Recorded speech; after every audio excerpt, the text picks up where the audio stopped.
दोस्तों नमस्कार, विनोद सिंगल का अपने YouTube चैनल में आपका स्वागत है। आज मैं एक जानकारी लेकर के आया हूँ उन लोगों के लिए जिन लोगों ने सरकारी स्कूल में अपनी एसएमसी एसडीएमसी बना रखी है और प्राइवेट स्कूलों में भी संस्थान और सोसाइटियाँ बना रखी है। उनके लिए मैं जानकारी लेके आया हूँ। एक्चुअल में ये लोग क्या करते हैं कि सभी लोग ऐसे करते हैं कि ये संस्थाएँ ऑनलाइन बनवा लेते हैं और उसके बाद में रजिस्ट्रेशन भी हो जाता है और उसके बाद में हम इसको भूल जाते हैं कि इसके अंदर कोई कार्रवाई करनी है ऑनलाइन। तो दोस्तों ये हमारी सबसे बड़ी भूल हो जाती है, क्योंकि इसमें प्रत्येक वर्ष आपको एक नियम 4 व 4 क की सूचना को ऑनलाइन करना होता है। नियम 4 व 4 क की सूचना को ऑनलाइन करना आपका कानूनी दायित्व है। प्रबंध समिति का अध्यक्ष का, सचिव का, इनका कानूनी दायित्व है। और अगर यह आप कार्य नहीं करते हैं तो मैं ये शब्द लेना नहीं चाहता, ये अपराध की श्रेणी में आता है कि क्योंकि समिति बनाई है, समिति सरकार से रजिस्टर्ड करवाई है, तो उसके बाद में आपको नियम 4 व 4 क की सूचना देनी होगी। और यदि आप नहीं देते हैं तो आपको प्रत्येक वर्ष के पश्चात प्रति दिवस के हिसाब से फाइन जमा करवाना होता है, या एक साल भर का इकट्ठा फाइन भी कुछ बना रखा उन्होंने, वो जमा करवाना होता है। फिर जा कर के आपको वो उतने दिनों की छूट मिलती है। तो मेरे कहने का मतलब ये है कि आप सोसाइटी बना करके, एसडीएमसी बना करके, एसएमसी बना करके ये मत सोच लीजिए कि आप फ्री हो गए हैं।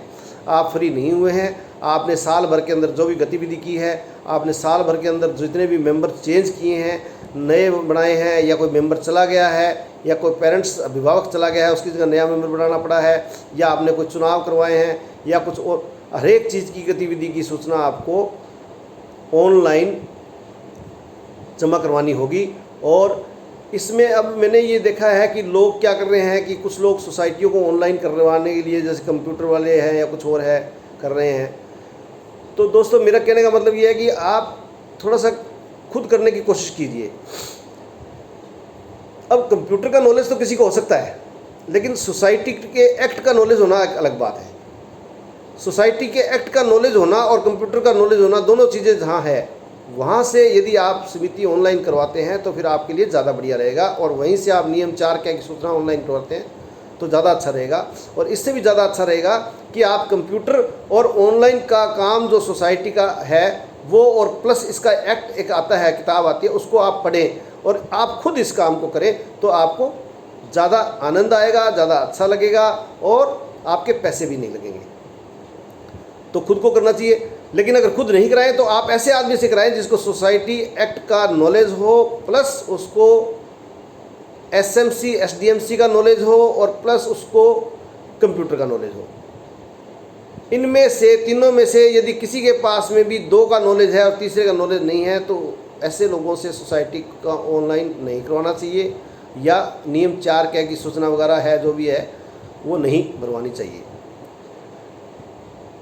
ज़्यादातर लोग सोसाइटी संस्था अथवा एसएमसी या एसएमसी बनाकर ऑनलाइन कर लेते हैं, लेकिन ये नहीं जानते कि सोसाइटी एसएमसी एसडीएमसी बनाने के बाद प्रत्येक वर्ष रजिस्ट्रार को नियम 4 व 4 क की सूचना ऑनलाइन करवानी होती है, जिसके अभाव में सोसाइटी संस्था एसएमसी एसडीएमसी को प्रति दिवस के हिसाब से हर्जाना देना होता है। आप हर्जाना वार्षिक भी जमा करवा सकते हैं। अब ये हर्जाना आप किस खाते में जमा करवाओगे अगर आपने ऑनलाइन नहीं करवाई? तो अपने स्कूलों में तो ये इसका कोई ऐसा है ही नहीं सिस्टम। वार्षिक सूचना ऑनलाइन जमा नहीं करवाना एक गंभीर श्रेणी में आता है और ये अपना कानूनी दायित्व है, क्योंकि हमने नियम एक्ट को स्वीकार किया है और हमने उसको स्वीकार करके ही सोसाइटी एक्ट के अंतर्गत एसएमसी एसडीएमसी बनाई है। अतः प्रत्येक ऐसी संस्था जो राजस्थान संस्था रजिस्ट्रेशन अधिनियम 1958 के तहत पंजीकृत ऑनलाइन हुई है, किसी अनुभवी व्यक्ति से यह नियम 4 व 4 क की सूचना ऑनलाइन अवश्य करवानी चाहिए। हर कंप्यूटर चलाने वाले को सोसाइटी ऑनलाइन करने